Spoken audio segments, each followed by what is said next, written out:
if these masks really work, then how does when you're anybody does it, so you fart, You can smell it. you smell it. That's still particles. I mean, if you can. Well, that was a D.L. Hughley skit, wasn't it? He was like, "Listen, if you can smell your fart through that mask, it ain't working." Yeah. It's true though. Yeah. It's true. D.L. Hughley also passed it on stage from COVID. He did. Yeah, he like almost died on stage because of COVID. Yeah. He said some crazy so it's stuff. kind of like, ugh. Even after that, though, he said some crazy stuff. He was saying some outlandish wild shit, but he's also a comedian, so he can get away with it. Yeah. Yeah, but some of you can get away with some of that stuff. But some like of the stuff he says on his podcast are not comedy. No. And they're really the podcast wild. is different. Yeah.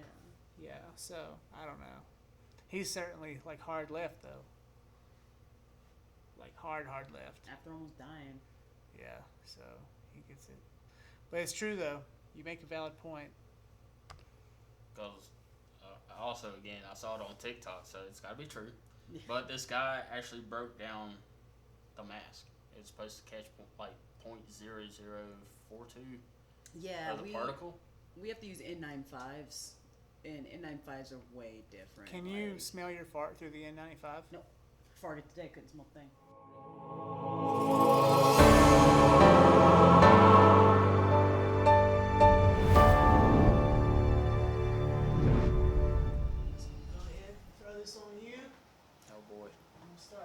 Break your camera. You're not the ugliest person to be on him, I promise. No, so yeah, I got started in 2006, and I was doing the hair scrambles at the North Carolina Hair Scrambling Association. Yep. And I didn't know how it was going to work, but I ended up getting hired privately a bunch. And by 2008, I had 50 riders I would do highlights for. And then the recession hit. It all crumbled. Yeah, usually does. And I didn't know what to do at all because my whole house of cards was built on racing at that point. I mean, I didn't have anything in my portfolio but, hey, Charmaine. Hello. I didn't have anything in my portfolio but motorcycles. Yeah. And so, they're like, you should do weddings. And I'm like, that sounds horrible. But you should do weddings. Yeah. And so I'm like, okay, I guess I'll do weddings since there's nothing else I can do. During the recession, people seem to still be getting married.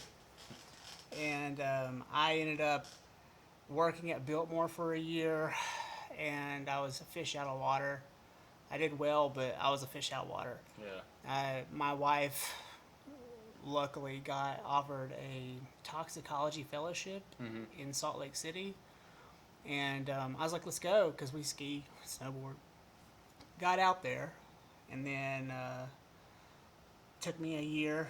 I worked at a resort out there for a year. And then I found my way back into motocross, not hair scrambling, which motocross is easier. Can you imagine? Yeah. 7 miles versus, a quarter-mile track. Yep. And so I was able to kind of really, tune in on, how to make those rider profile videos for those kids. And I did that for 2 years. And then I did some work with some action sports guys, like some base jumpers. That led me... So my base jumper was a certified Porsche mechanic. Oh, nice. And he was doing what you do. He was basically you. Right. And he's like, hey, man, why don't you come out to Miller Motorsports Park? I have a guy who needs some work done. They run a Nissan GTR. I was like, okay, well, why not? And, that led me into, pretty well-paid work, monthly. But I was still contractor, but I was invoicing.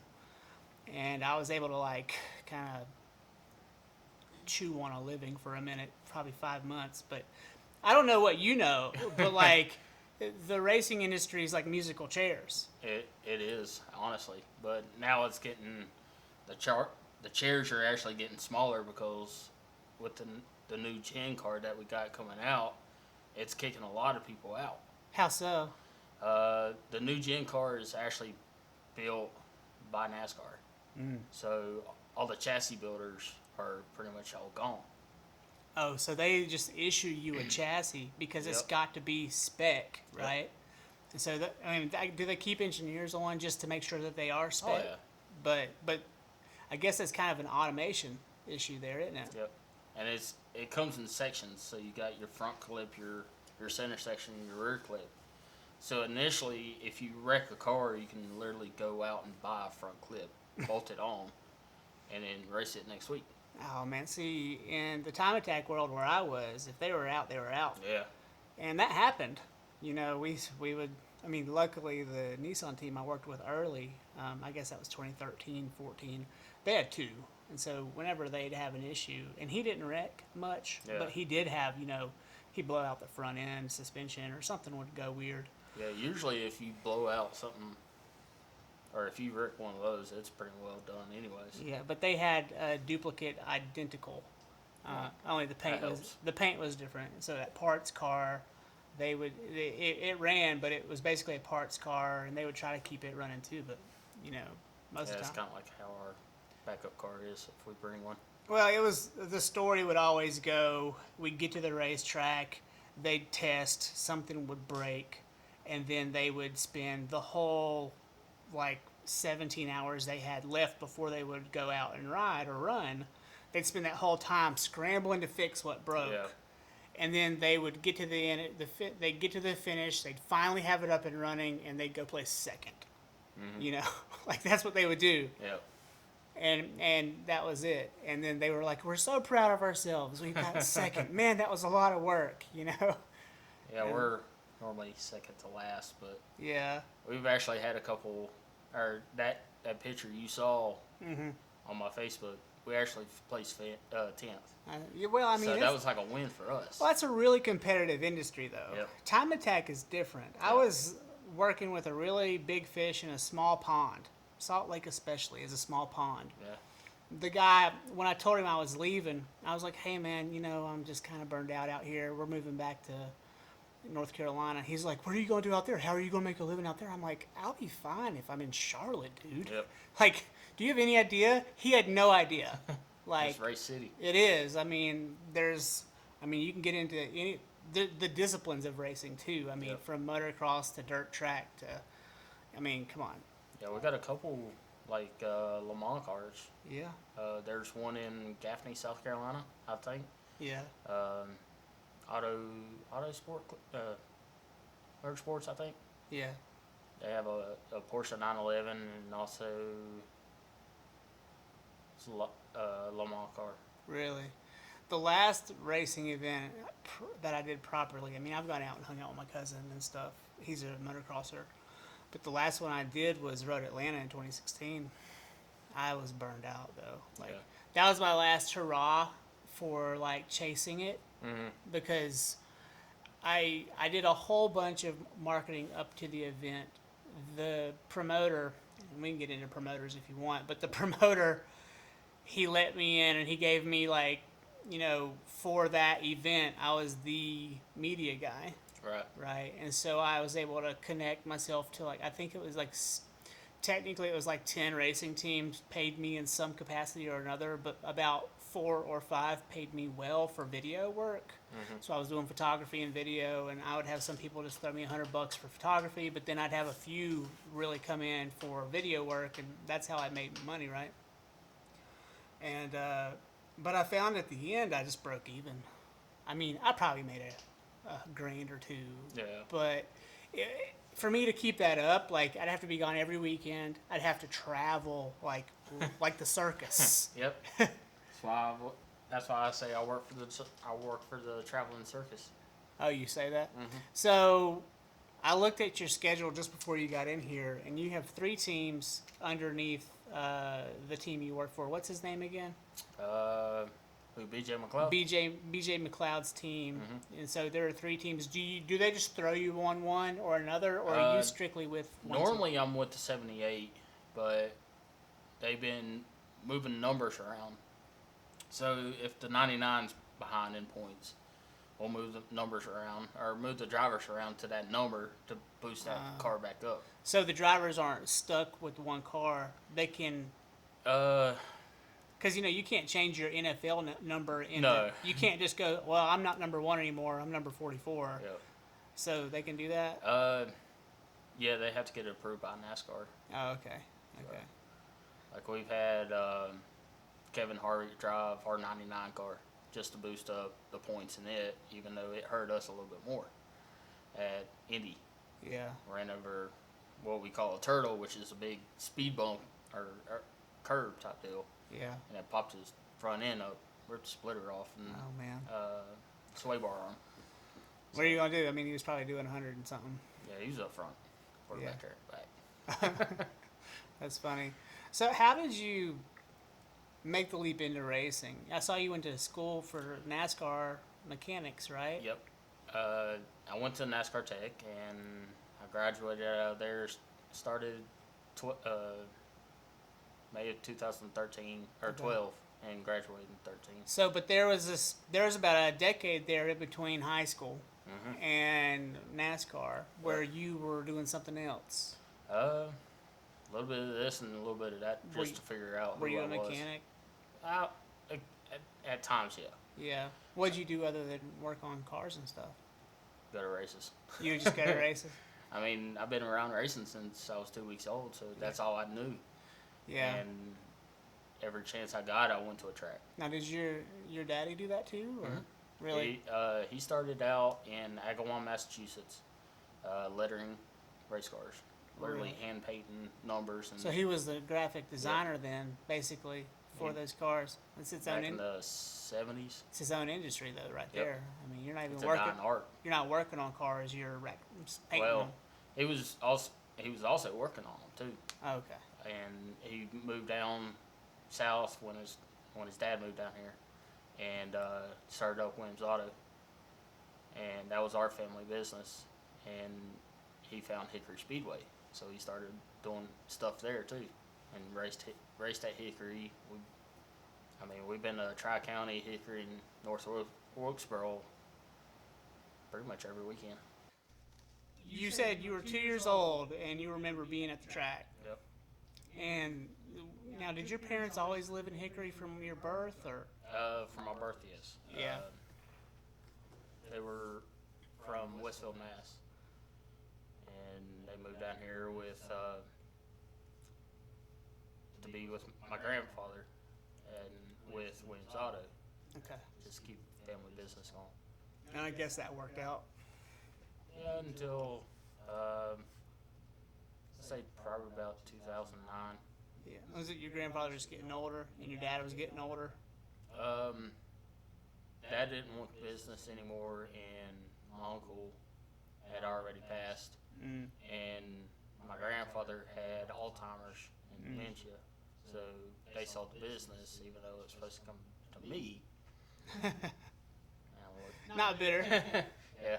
Did you But want it at the time? I loved it, In 2009, I mean, you could have been ready. You would have been 27, 26, right? and at that time, I actually met up with a couple of guys that actually wanted to come work, because Yeah. they would have their own individual bay. It was a 7-bay garage. Wow. So And so that didn't happen for you? no, sure didn't. Well, I had my own situation like that. It wasn't my father's business or anything, but that racing league right there in 2008-9, that we came to a pinch point. I was like, hey guys, like our media took you from 185 riders per weekend to almost 1,000 riders per weekend in 2 years. Can we talk about something here? And they were like, no, hard no. It just wasn't even going to happen. And so it didn't go down. But the trouble was, 2 years later, I had left, and all this riffraff had come in and started making videos however they wanted to make them. And then they were like, hey, these people are making these videos, and they're like using our name, and we're not happy with the way they're doing these videos. And I'm like, that's not my problem. You could have signed a contract with me, but you didn't.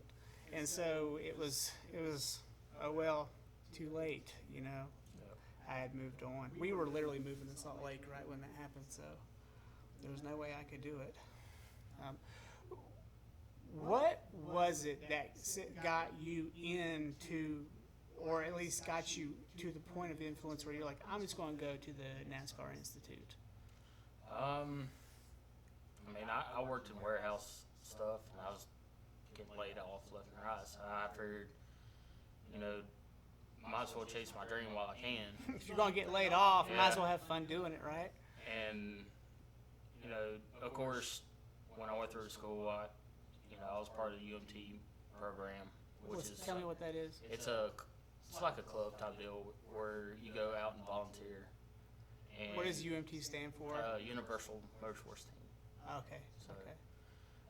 I was vice president of it. I was running for president, and then unfortunately the guy that went in front of me got president because he went first.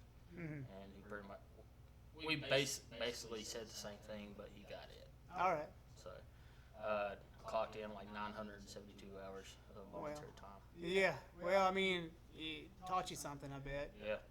Yeah, I know that. I know that feeling. And then when Dad passed away, in the middle of me going to school, I just quit racing altogether because he was the main reason why I went to the school, so I can actually be able to talk to him a little bit more about racing.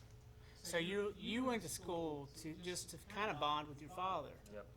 And did it work at first until he passed? Yeah, we were actually working together. Really? John Darby's team. John Darby was the head director of our NASCAR officials, Yeah. and he built his own shop. It was all like older Impalas, El Caminos, Yeah. and we were moving shops. We went from like a 5,000 square foot building to a 31,000. It's insane. So we were in the process of everything, and then May 5th, I got a call saying that my dad passed. May 23rd. May 16th. Jeez, See? it's crazy. It's the reaping of spring. Yep. Now, you didn't know he was going to die. It wasn't like he was sick for a long time. Well, he was an alcoholic, All but right. he had diabetes. So I always tell people, he died of Complications. complications of diabetes. Mm-hmm. And it hit me hard, so I took it hard. Mine was below to the chest. Yep. I felt hollow for months. I didn't know what to do with myself. So I took a phase break from school, and I got a call literally a couple days after Dad's funeral. He said, guy on Mike Melvin, the one that was vice president of DOT. He goes, "Hey, I got a good deal for you. You want to go to Daytona?" I was like, "Sure, why not? I ain't got nothing else going on." Mm-hmm. He gives me a number to call. I called him, and it was for a chump car race. A what car race? Chump car. Chump car. What is chump car race? So chump car is like that little neon out there. Oh yeah. You can take it, throw a roll cage in. It's a Focus, I think, right? Or is it? Is it a It's neon? a Chevy Cobalt. It's a Cobalt. that little They're the little same throwaway class. cars. Yeah. Yeah. So you can throw a roll cage in, wear all the safety aspects, and go out and race for X amount of Those are fun to hours. watch. I've seen those. And we had a 87 Celica GTS front wheel drive, 1.8 liter or 1.5 liter. I hope it's light. It was light, very slow, very light. Once the roll cage was in. Yeah. And then the other car was a totally different animal, 78 LTD 460 Wow. convertible on slicks. Convertible. Not really smart for racing. No. But put the cage in, I guess. It's But fine. they asked me if I had any racing experience. I do here and there. I mean, I would probably say at that point you did have a lot of racing experience. well, behind the wheel, Oh, racing. racing. Got it. Okay. So I told him, my history, and he goes, "All right, well, we're going to stick you in the LTD first." All right. There was, I think it was 152 cars showed up. Wow. By the time green flag dropped, 75% or about 75 of them dropped out. Just from what? DTF? Just mechanicals, Okay. Yeah. and it was a 14-hour endurance race. Mm, And I've been on those. the first stint was your stint was 90 minutes, so I had to Bad. learn quick. It's like driving to Mooresville Yeah, a couple times. at 100 miles an hour. Yeah, and I got out of the car, and he's like, "How you feeling?" I'm like, "I feel pretty good." He's like, "Good, you're getting it up in the Celica next." So, 14 hours. Let's see. At 13:57, the LTD rear end broke. All right. 11 11 hours into it, the Celica transmission broke. So, long night. Yeah. Well, the 14-hour I did, I was filming it. Mm-hmm. It went through the night, all through the night. I didn't really know how to film in the dark, you know. Yep. But it was that Nissan team, and they did pretty well. It was a really small race, nothing like what you were dealing with. So, yeah. How did you grow from that point? Now, you were racing in the car. Mm-hmm. Did that lead you to new opportunities to race more? Well, it was more of a volunteer thing. Yeah. But I took that experience and I moved it over to what I could do later on in life. And of course, when I graduated NTI, I didn't really get into the racing industry. You know, I did some stuff at Hickory Motor Speedway, mainly mechanic with a friend of mine. We won the championship in 2016. I was a spotter and mechanic. What championship was that? Pro 4. Pro 4. And was that like a national thing, or? No, it's just little 4 cylinders run up at Hickory. So. Oh yeah, okay, cool. And so, when did you go from just doing the local races to now? Like, I mean, I just saw you were in Vegas. I looked at your schedule. You're all over the planet. I mean, nationwide. Right. You're going to be, you know, I don't know, putting in probably 2,000 or 3,000 miles between now and the end of October. Yep. I mean, this is when racing season's really, really on. Yep. Right now. I'm surprised you can even talk to me. I'm surprised too. Yeah. How did you get to this point? So I was working and I got in a call from one of the hauler drivers. He asked me if I knew how to work on the bigger stuff, like the Freightliner Classic that they had. And of course it was with BJ.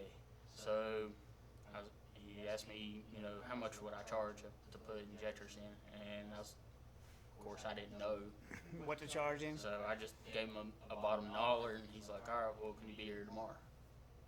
I'll wing it, but I can't. Yeah.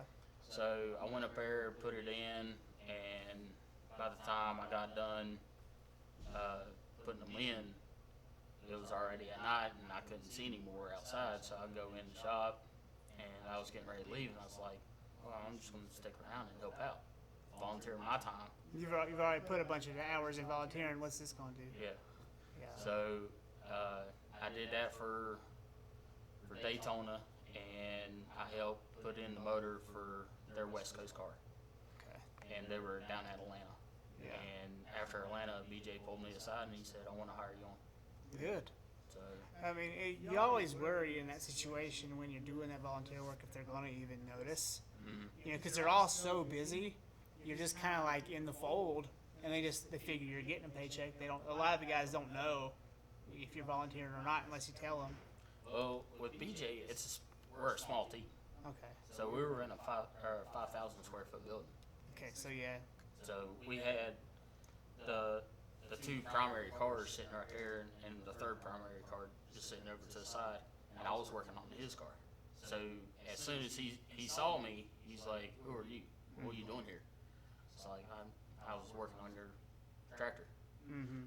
and figured I'd come in here and help. Now, are you married? I was. You were. You have Was. kids? No. No. Okay. Well, you had some free time then. Yeah. Yeah. Did you have to choose the racing or the marriage, or did that just dissolve on its own? That dissolved on its own. All right. You're just waiting for the right girl to come around who likes racing too, right? Yep. Yeah. Now, did you? I mean, that lifestyle. If you're not a part of it, a lot of times you just can't understand the Yeah. passion that goes into the industry. I mean, I don't know. You know Joey Worsham? Mm-hmm. Yeah, he was for a while in the mix doing stuff too. I don't know what his skill was, but he took me on a tour of one of the factories, one of the race. It was a racing facility in Charlotte. Can't remember the name of it, but you get in there and they have these like.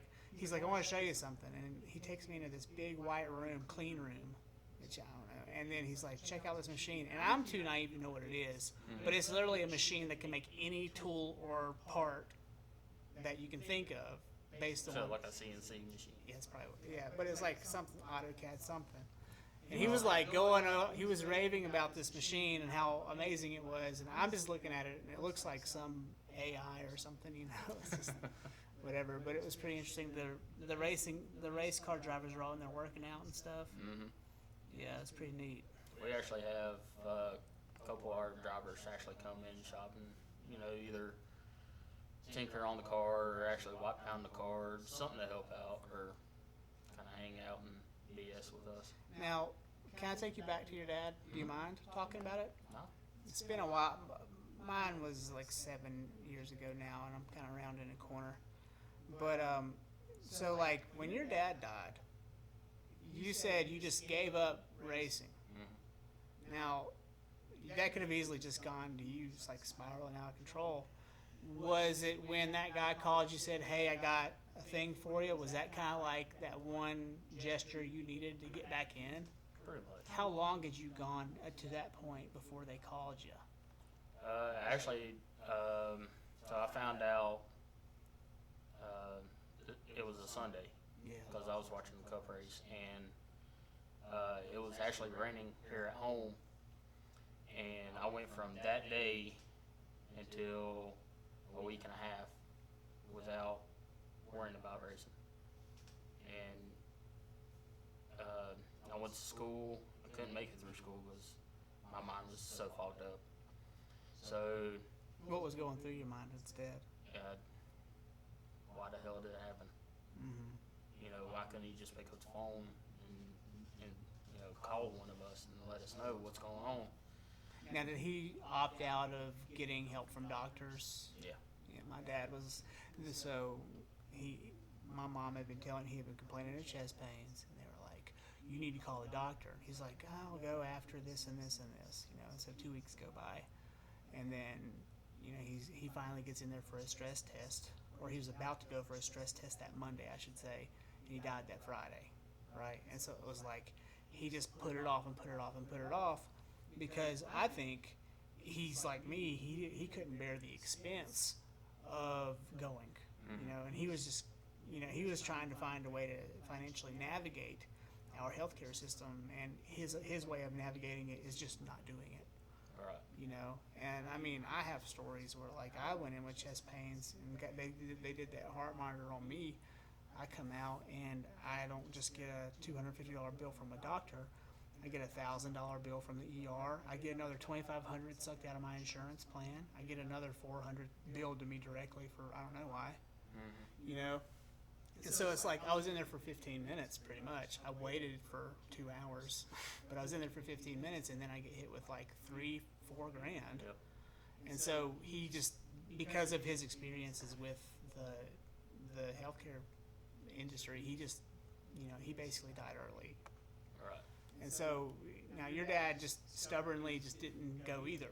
Well, with alcoholism, you don't really reach out. Was he a smoker too? Yep. Yeah, well.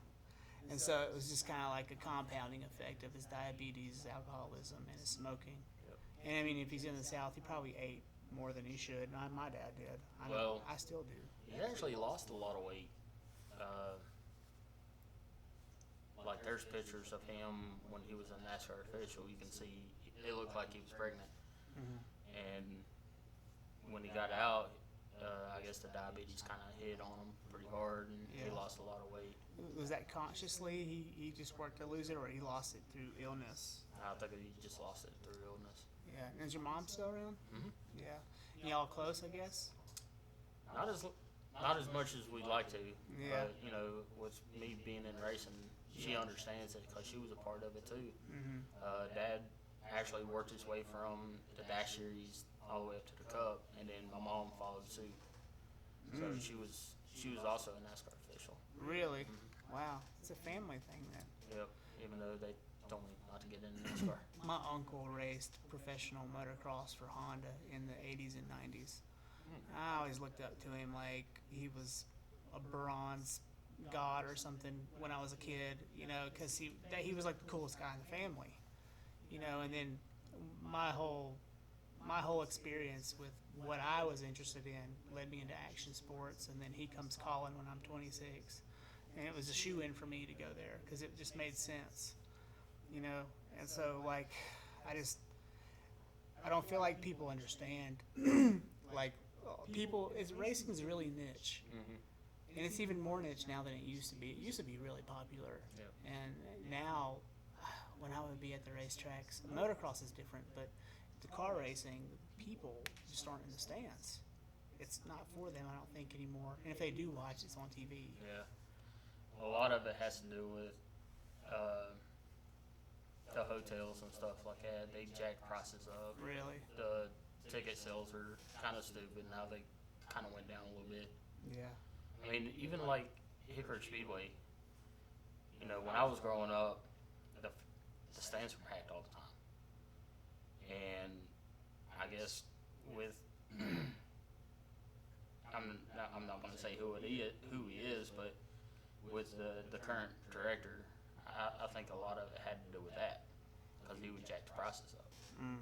Well, I mean, the people in Hickory just don't have a lot of money. No. The people who like racing don't. I mean, they're, you know, that's not a high fold. I mean, those people are average, hardworking people, and, you know, a lot of them got tanked when the furniture industry left too. But the thing is, like, if you go 45 minutes up to Winston-Salem from Hickory, Bowman Gray is packed every weekend. The price is the same, or are they? They're roughly about $10 a ticket. Okay, and how much are the tickets in Hickory now? They're right around 14, 12 to 14. That's not that big of a difference, but I mean, I can't see. I mean, Hickory's kind of like this. They have some big races there. They used to, Sprint yeah. Cup, right? They used to. They had the Busch Series, which is now the Xfinity. Yeah, I don't know how they passed on that track. It was crowded. Yeah, it was crowded, but it made a lot of good racing though. Just waiting for a wreck. Yep. That's all we were doing. Yeah. But they would actually go. There was actually a time where they went from green flag to checker without a caution. Yeah, I mean, it says something to the drivers. Yep. It really does. How now? We've entered into this really different era. Just recently, 2021. Last year kind of sucked for everybody. When did, I don't even know how to ask this question. When did you guys realize everything was changing in your industry because of COVID? Well, it started when we went down. We were going to Atlanta. Yeah. We just got done doing the West Coast Swing. Was this spring? Yeah. Yeah, Very 2020. early. It's like our 5th race into the Yeah. season. So, even when we were out on the West Coast, we'd heard bits and pieces of the COVID. And we'd see a lot of people with masks, don't even pay attention to it. It's weird, but Yeah. But we got our cars ready like a normal week. And we went down, we were getting ready to leave for Atlanta, and BJ calls. He said, "Hold up, nobody leave yet." Okay, what's going on? Then we started hearing more of like places shutting down, sporting events shutting down. it's like March 17th was when everything got weird. Yep. So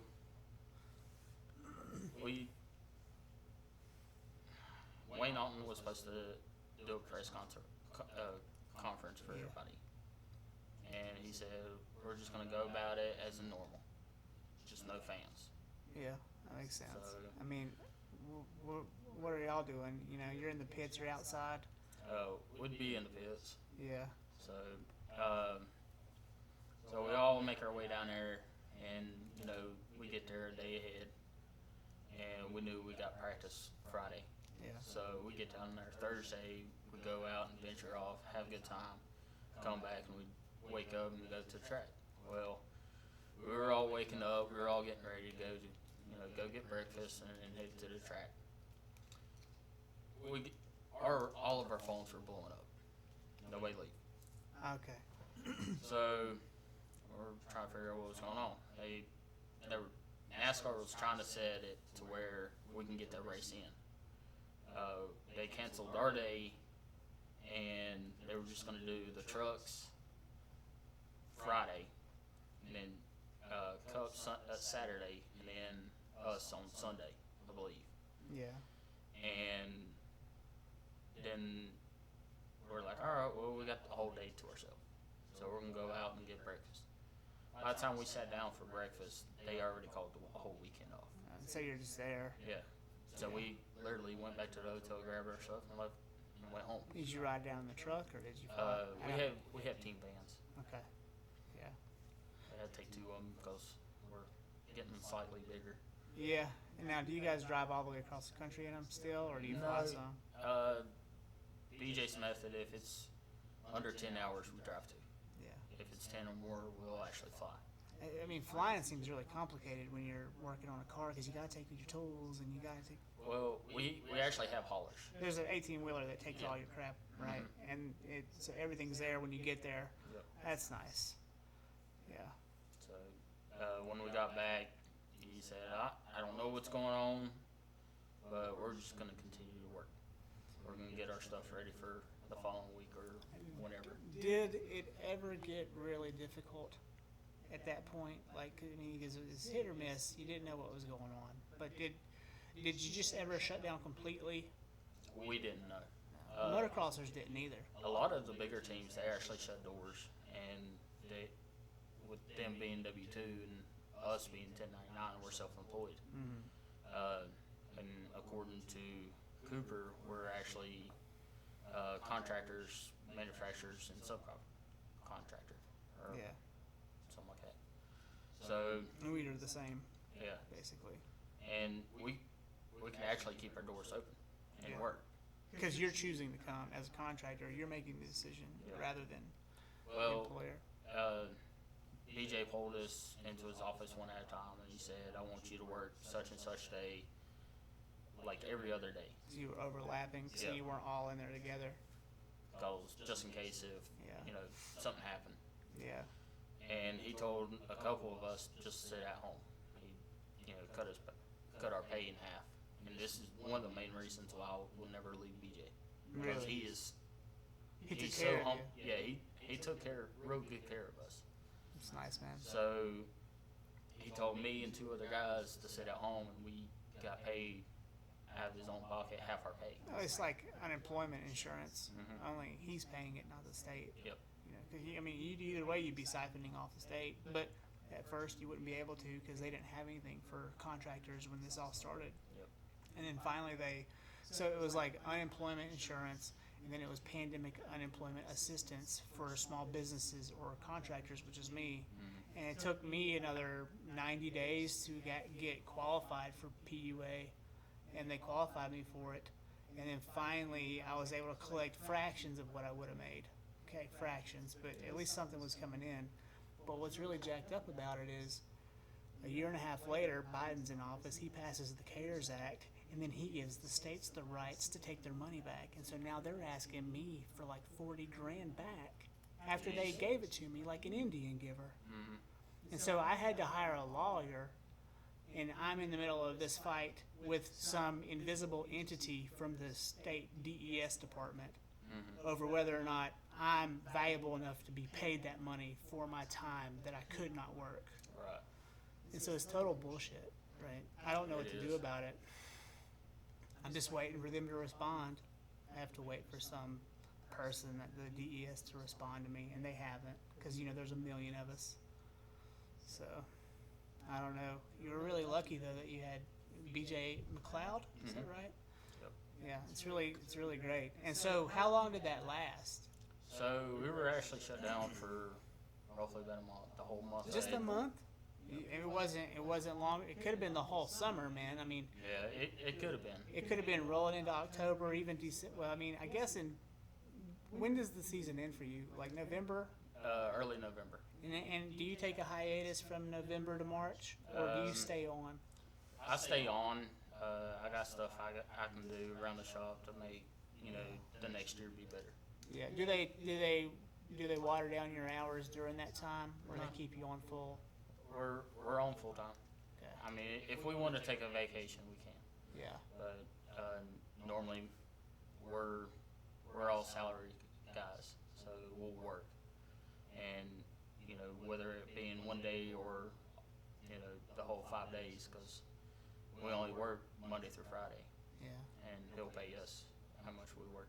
Now, was this the most challenging thing you faced as a mechanic working in the industry? Was COVID it, or was there something that you dealt with harder, more privately, outside of?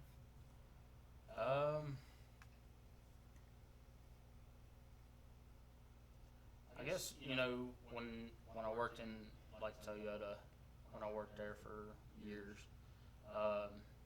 just when a new car come out, you would have to learn all their sensors and all that and aspects.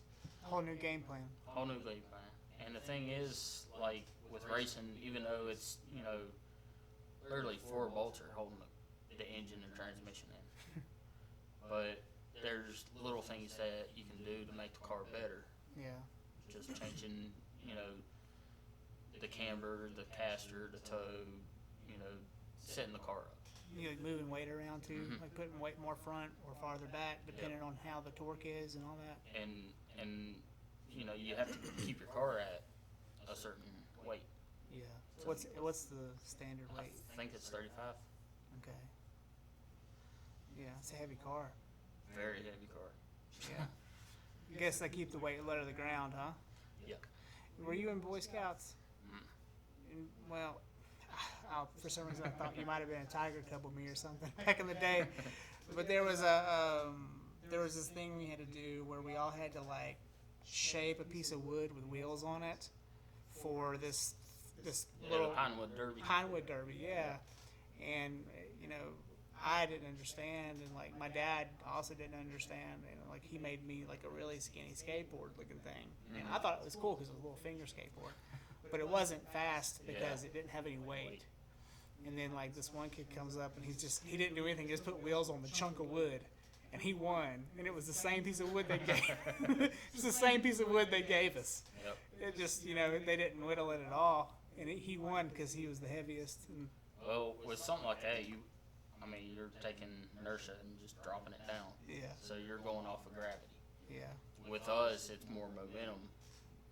Well, at some point, in NASCAR, it's all about how you stick to that ring, because it's like, especially around the corners and stuff, Yep. if you can keep your grip. But the thing is, we always try to make the cars lighter. That way we can move weight around. So if one of our drivers is like 100 pounds versus 200 pounds, we'll take the 100-pound guy, Really, and we can actually move weight around. you don't just say, "Hey, let's get that chick in there too." You can get a Danica Patrick type in Oh there. God, didn't we have a lot of cars to build? Would you? Why? Because she'd be crashing it. She wrecked a lot of stuff for Stuart Haas. That's funny. That's funny. Nothing to the stereotype, right? No. Yeah. Well, they kept her in for a long time, and I remember she was always in like 19th, 20th.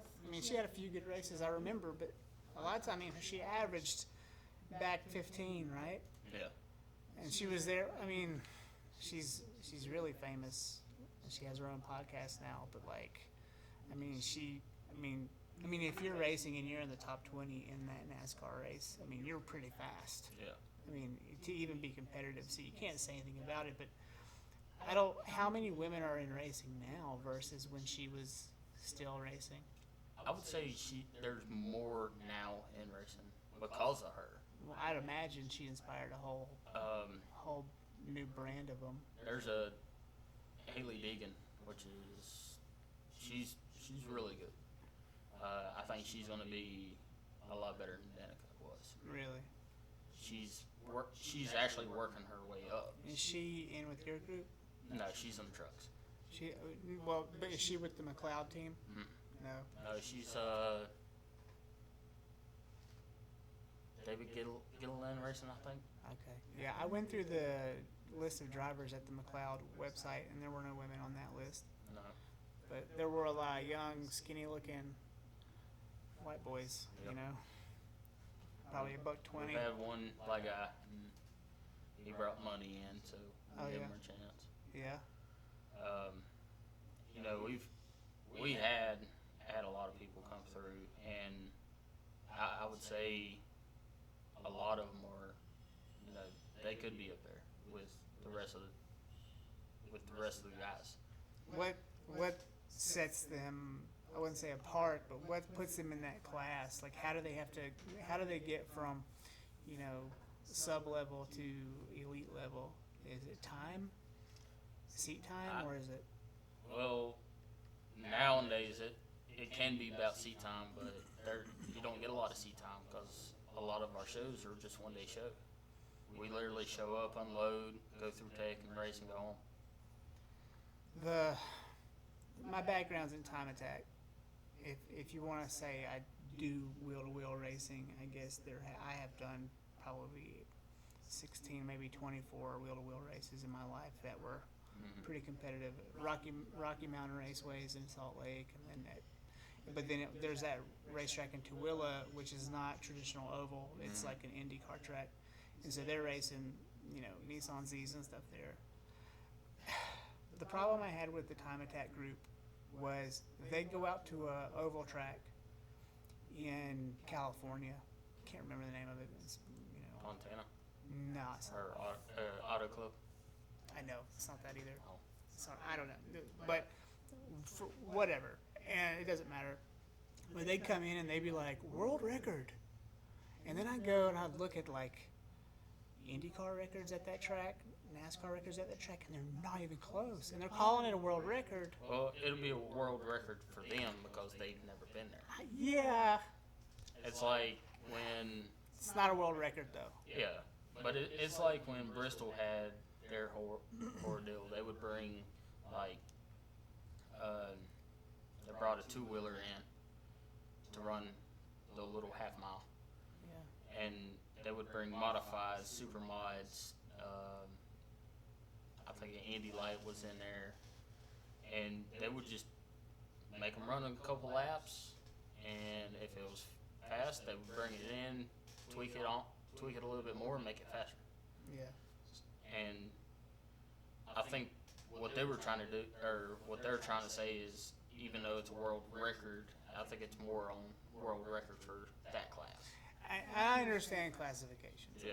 I mean, it's just, you've got your Ford Focus class, and then you've got your Le Mans class, and then you've got your Bugattis and all of the exotics, and then Indy cars. It's like the elite of the elite. You know what I Right. mean?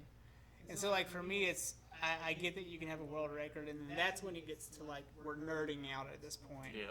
It's like, okay, so the horsepower range for these groups, that's the world record there, and then there's like 18 more world records across other horsepower groups, and Yeah. 2-wheel drive, 4-wheel drive. I'm striving for like a Porsche 911 one day. I don't know if I'll get there or not, but when I look at the 911s, you've got the rear wheel drive, and you've got the all-wheel drive. And when I was out at Road Atlanta, I think you were there that weekend. You had contacted me because you were like, "Hey man, I was out there." Oh yeah, for Yeah. the Formula D. Yeah, Yep. the Formula Drift group. But I found that the all-wheel drive Porsches, or really just in general the all-wheel drive class, they put down a much faster time. Now, as the group you're with, that's rear-wheel drive, right? They're all rear-wheel drive. What would happen if all-wheel drive was allowed in that event? Would they be better on that oval track, or would it matter? To a certain extent, it would be. Why then would we limit ourselves to rear-wheel drive if we're faster with all-wheel drive? I don't know. I know NASCAR's always been about making them stock cars, but I don't think I've seen maybe 2 Camrys with a V8, and that's what they run in on the Cup side is the Camry, and it's got a Toyota TRD motor in it. It's funny, it's a Camry. Yep. Isn't it? It's kind of funny. It's not your mama's Camry. No, definitely not. And on the Xfinity side, we have the Toyota Supra, which that Toyota Supra has the BMW inline 6. That's so confusing. But we run a V8. Yeah. So, I mean, I can kind of see where, they want to keep the whole rear-wheel drive thing, but at the same time, I know a lot of it has to do with insurance, because you don't want your NASCAR doesn't want your car to go over 200 miles an hour So in all-wheel drive, you would certainly go faster. in the corner shift. Yeah. Oh, because and I guess at that point the crashes would be more gnarly. Yep. Yeah, I mean we saw that one. I think it was back in 2014. Was it at Charlotte where the vehicle was like blah, and it like went up and over into the stands. It was really bad. That was Daytona. Oh, the IndyCar race. I don't know. I thought it was NASCAR because I was on that team then, and everyone was like glued to the TV, and we watched it like 100 times in slow motion. The only time I've actually seen a car get into the fence was Kyle Larson and what's his name, Austin Dillon at Daytona, where they actually hit the catch fence and it literally disintegrated the front or the rear, and bits and pieces went up in the stands. But I also remember at Charlotte, it was an IndyCar race. I can't remember what happened, but the tire went up in the stands. And It got 17 people. Yep. Did it kill all 17 of them? I can't remember. I don't remember. Pretty bad though. Yep. Yeah. I mean, that's tragedy, right? Mm-hmm. And you don't want to be a part of that. It doesn't matter in any way. I mean, you've just talking with you over like the last, I feel like it's been 15 minutes. We've probably been in here for 40. But like, how have you like mentally been able to overcome tragedy in your life? Like, what have you done to prepare yourself like to this point? Because it's almost like you put on a shield at the end of it. Like, what do you do to? A lot of times I just use it as fuel. Yeah. Like when me and my ex-wife split up, Yeah. I was tire carrier, and every little negative thing she's ever said, I bottled up, and when I had to go over the wall to throw tires on, that's when it clicked in. I was like, all right, this is what she said, you know, Yeah. and I just use it as fuel. Did she ever doubt you? Was it a lot of that? At times, yeah. Yeah. Yeah. And so, I mean, you're kind of, you have a lot left in you, but you're at an elite level. Yep. You know, even if you're not, you're on the Xfinity group, right? You said, and so let's talk tiers of racing here. So, how many tiers down are you from like the top level NASCAR events at that point? We have one tier in front of us, and that would be the Cup Series. The Cup Series, and is that Busch League or is that what's the Cup Series? Tell me more. It used to be the Winston Cup, Okay. so now it's just the Cup Series. Yeah. When they first came out, it was supposed to be Cup and then Xfinity, but a lot of guys are going truck to Cup. So I guess you can say that the truck and the Xfinity are pretty much second tier compared to the truck or to the Cup. Right. So that's like AAA ball, Mm-hmm. right? And so, how does a team go from the Xfinity League to the big league to the number? A lot of money.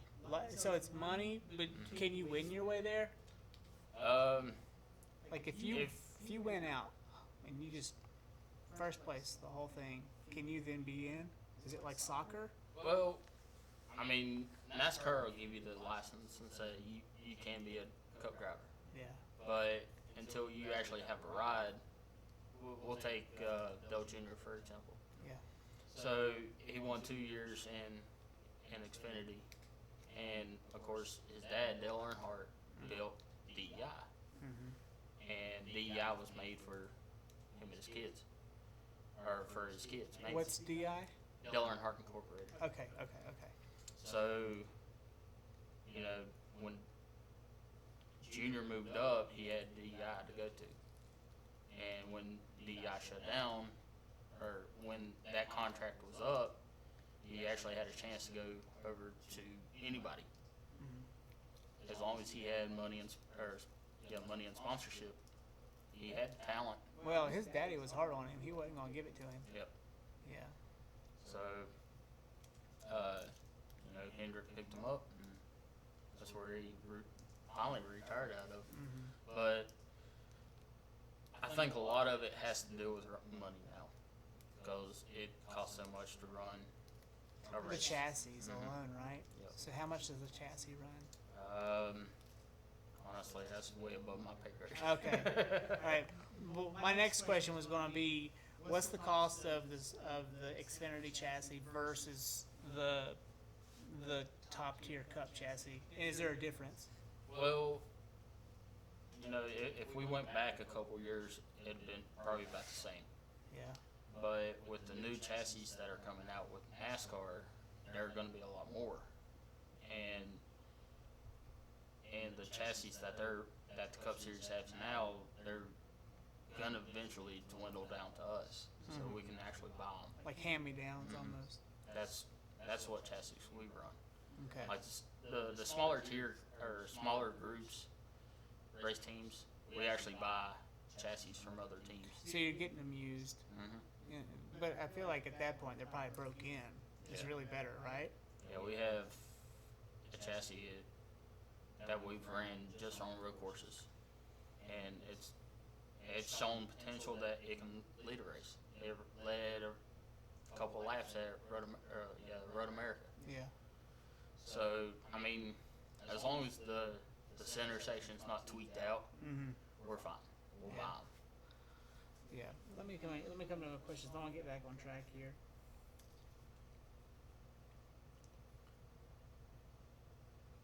All right. How do you manage yourself in a situation that requires no fear?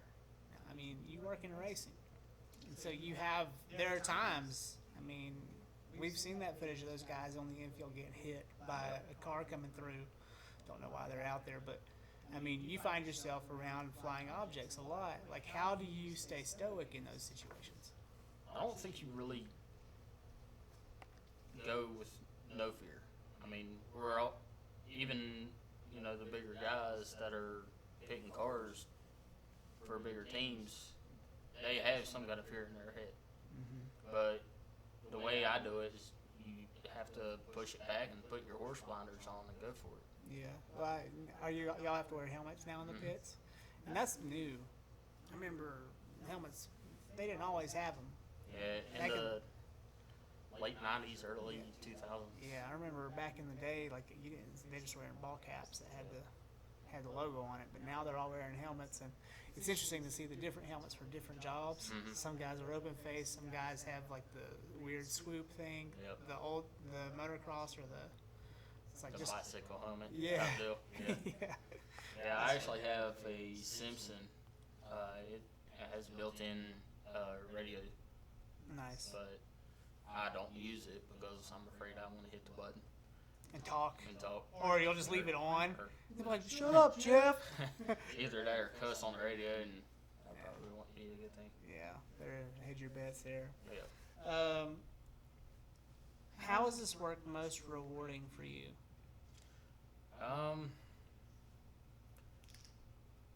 Just knowing that I get to do something I love every day. Wake up and go to a job that I enjoy. That's the most rewarding part about it. And, kind of like the whole, when we went to Indy, we took a short circle track car that we normally run at like Charlotte or Texas, and we turned it into a road course car. So to no run. more turning left. Yeah, it went left and right. Yeah.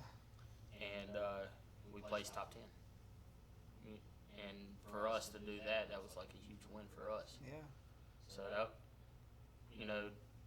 every little thing that we do, we always try to make it better for us and better for our team. What's it like when the driver gets all the credit? Actually, well, he does go out and he does. I mean, he has his own job to do. Yeah. I mean, all we do is we get the car ready for him. Yeah. But when I remember Andy Lally getting on TV and he going, these guys work their butts off. They earn the credit. Yeah. So That's good. it was pretty cool. Yeah. He wasn't like Ricky Bobby. I did it. It's mine. All by myself. I mean, it was funny because last 5 laps of the race, even though the laps were about 2 minutes long, we were all scattered. Like, I was sick at Cannon, so I had to hand off the fuel can to the gas man. But our car chief was over in another section. the normal tire guy is over, or tire changer, he's over, sitting on the wall. We're all scattered.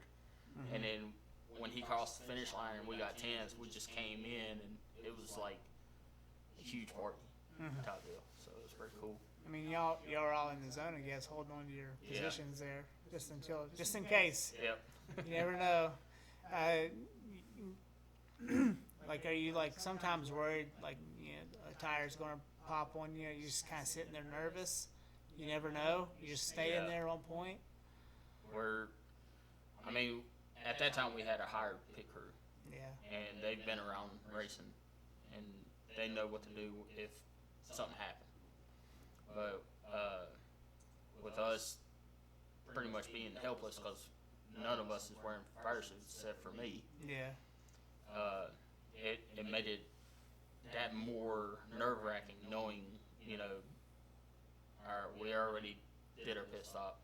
Everything is out on the table. It's all up to him. Mm-hmm. So you got there.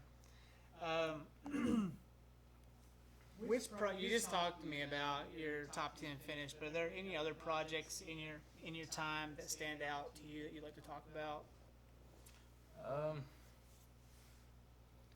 I drive a coach for Matt Tiff, and that alone is a project all in itself because it doesn't matter if it's a 30-year-old motor coach or a brand new motor coach, it's always a project.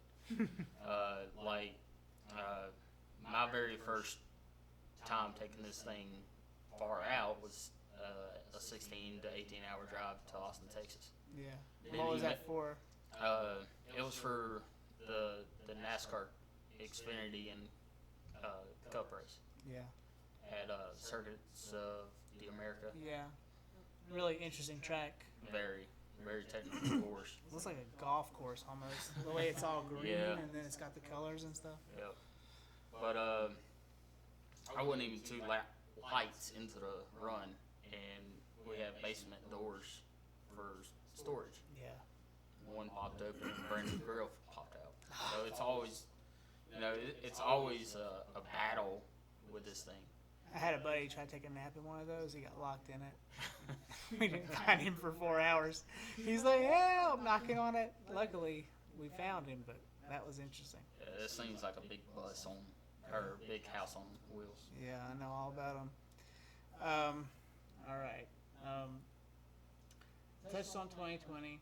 Well, I did, but I didn't. So, how did you guys adapt to the change in 2020? So, we went from like a 2-day event. We'd show up, we'd go through tech, and then we'd practice, and then we'd get ready for qualifying the next day. And then your race, of course. But we went from that to literally showing up, going through tech, pushing them out the grid, race, and literally bring everything back, load up, and go home. So I think we've actually adapted a lot better with the COVID shutdown versus most places, I guess you can say. Yeah. Other teams, you mean? Well, or the industry, you mean your industry's adapted better than other places? But when they first came out, they said 4 people per car. Well, we got that covered. We're like that every week. Normally it's 3 people per car. Yeah. So I think it hurt the bigger teams, and it actually helped us.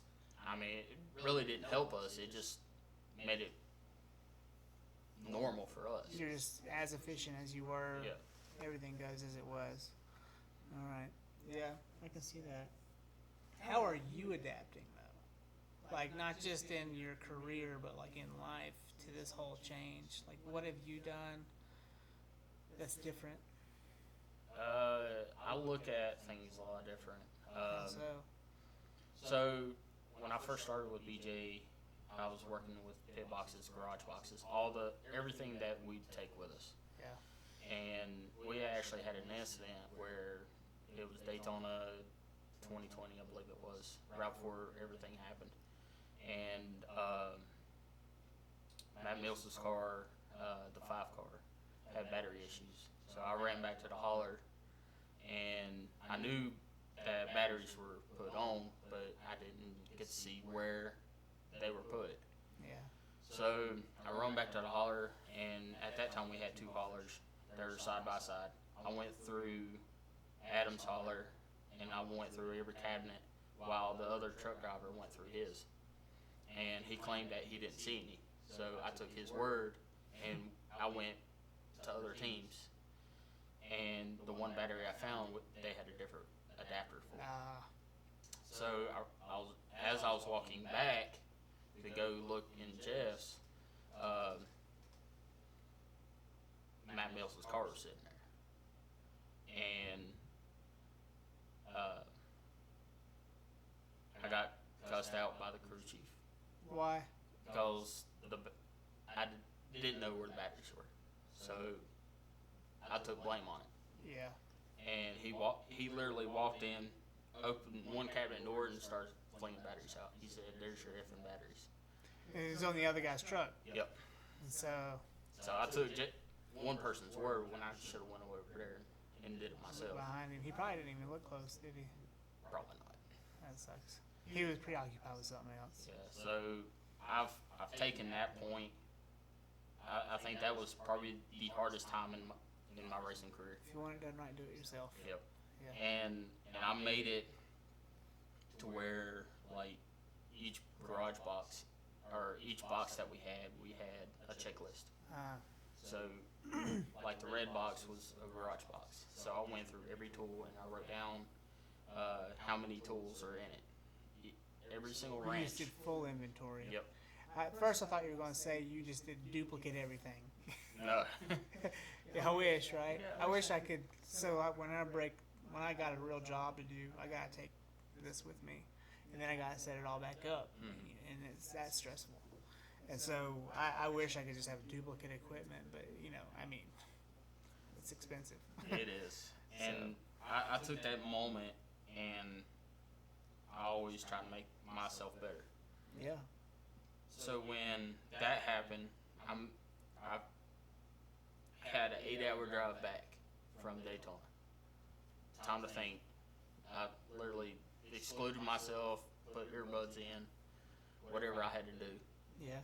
And I talked to BJ Monday, and I said, "This is what I came up with, and I think this will be better." Huh. And so you let him know that you were like, "Hey, listen, I'm fixing this." Yeah. That's cool. What keeps you up at night, Geoff? Whole lot these days for me. A whole lot. Just anything that, like a previous race, if something that I did or anything that went out of whack, I always try to think of ways to make it better. Yeah. So Charmaine's a purple belt in jiu-jitsu. I'm a brown belt. She's a brown belt in jiu-jitsu. Sorry, she's okay. I keep getting them mixed up. I just got my brown belt. No, she got her brown belt. She's pretty good. She'll check you out, dude. That's why she's here for security. I'm afraid I'm going to invite the wrong person in one day and they're going to be crazy. You know what I mean? Oh, we're all crazy. It just depends what flavor you are. She's my security as well as my producer. No, but it reminds me of when I was training at Open Source out in Nashville. I would go and work out, and I would get choked out a lot. And I would come back at night, and I'd be like, "That fucking dude, I'm gonna kick his ass next time." And I would think about it for like 3 hours before I could actually fall asleep. Does that still happen to you now? Do you get that weird feeling after a workout? It's more along the lines of like why do I suck so bad? Yeah. Like I've been doing this for a decade. The self-loathing never ends. I could be better. Like why? Now, outside of racing, like, what keeps you up at night outside of racing? Do you watch the news or you just turn it off? I don't watch a lot of TV now. Yeah, it's kind of weird. With my job, I mean, I'm constantly on the road or, or whatnot. But even when I was in shop, we'd stay late. Yeah. So, I mean, with us having 3 race cars, we have to stay until they're done. Well, it seems like you enjoy being there too. Mm-hmm. And so it's like, why leave Yep. kind of thing. life is work type of stuff. Yep. Yeah, I don't, like, I'm the same way. Like, down here, I stay in my space, and I improve and improve and improve and improve. And this is like the 11th generation of the podcast studio now, and I can't stop. So it's good. Are there any projects you or your team are working towards? We're always trying to find a way to make our cars better. Yeah. With that top 10 finish, we know we can run good at road courses and super speedways if we need to. But I think, the whole intermediate tracks, the short tracks, I think we're always trying to fine-tune our cars. Yeah. Whether it being like crush panels or bodies the bodies we can't really do much because we have OSS, which it's like a laser scan. What's OSS? I don't remember the term of it, but Describe it then. so you push your car in, and they have these projector type deals, and it literally scans the whole entire body, Wow. and it can tell you whether the body's too wide or too low. For spec. hmm Wow. So if it's all red, we have to go back to our garage. Is it beat often? on it. Not as often. You gotta lift it another quarter inch. And Actually, you have to shrink it. Really? Yeah, it's too wide. So we always try to find ways to improve our race cars. It's so funny to hear about like how everything has to be so uniform. I remember being at the NCHSA and some guy'd show up on a 3-wheeler. Mm-hmm. It's not even the same. It's not even close, man. No. And he was trying to sneak into the race, because he knows that they're not going to let him in. They're pretty particular about 2-stroke, 4-stroke, Yep. this, that.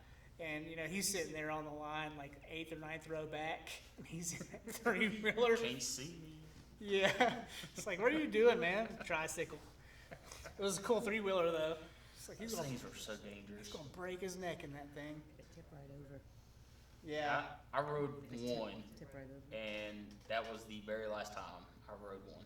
Yeah. 'Cause I took a turn too sharp, and it just. It was like 1 year back in like 93, like 17 guys broke their neck, Yep. and that was it. And now you don't see them. Now they're antiques. Yeah, it's funny. It's really funny, actually.